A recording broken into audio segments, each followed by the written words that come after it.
Hi అండి. Welcome to Varshis cooking and blogs. ఈరోజు మన రెసిపీ ఆలు మేథీ ఫ్రై. ఈ రెసిపీని మనం జస్ట్ 10 మినిట్స్లో ఈజీగా చేసేసుకోవచ్చు. మరి దీనికోసం ముందుగా స్టవ్ మీద కడాయి పెట్టి నూనె వేడైన తర్వాత ఎండుమిర్చి, తాలింపు దినుసులు, కట్ చేసుకున్న ఉల్లిపాయ ముక్కలు వేసి వేయించుకోవాలి.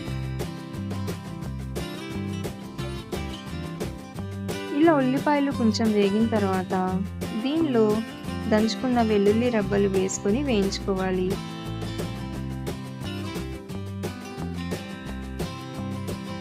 వెల్లుల్లి వేగిన తర్వాత కరివేపాకు వేసుకొని తాలింపుని దూరగా వేయించుకోండి.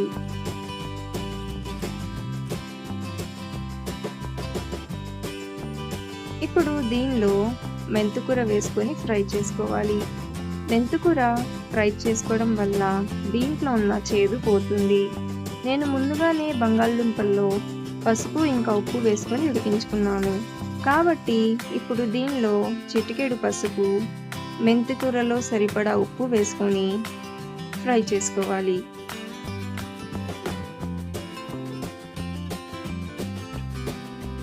ఇలా మెంతికూర ఫ్రై అయిన తర్వాత దీంట్లో ఉడికించుకున్న బంగాళదుంపలు వేసుకోవాలి. నేనైతే బంగాళదుంపల్ని 80% వరకు ఉడికించుకున్నాను. ఇప్పుడు దీన్ని ఒకసారి బాగా కలుపుకొని మూత పెట్టి మీడియం ఫ్లేమ్లో మగ్గనివ్వాలి. ఇప్పుడైతే బంగాళదుంపలు చాలా సాఫ్ట్గా కుక్ అయిపోయినాయి.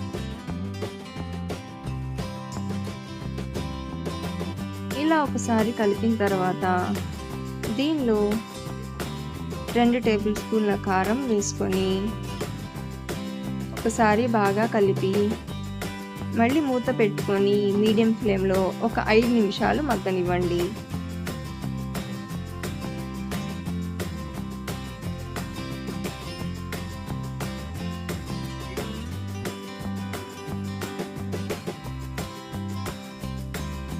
ఇక్కడైతే మన ఆలు మేథీ ఫ్రై అయితే రెడీ అయిపోయింది. మెంతికూర హెల్త్కి చాలా మంచిది కాబట్టి తినని వాళ్ళకి ఈ విధంగా చేసి పెడితే చాలా ఇష్టంగా తింటారు. మీరు కూడా ట్రై చేయండి. మీకు ఈ రెసిపీ నచ్చితే మా ఛానల్ని సబ్స్క్రైబ్ చేసుకోండి. Thank you.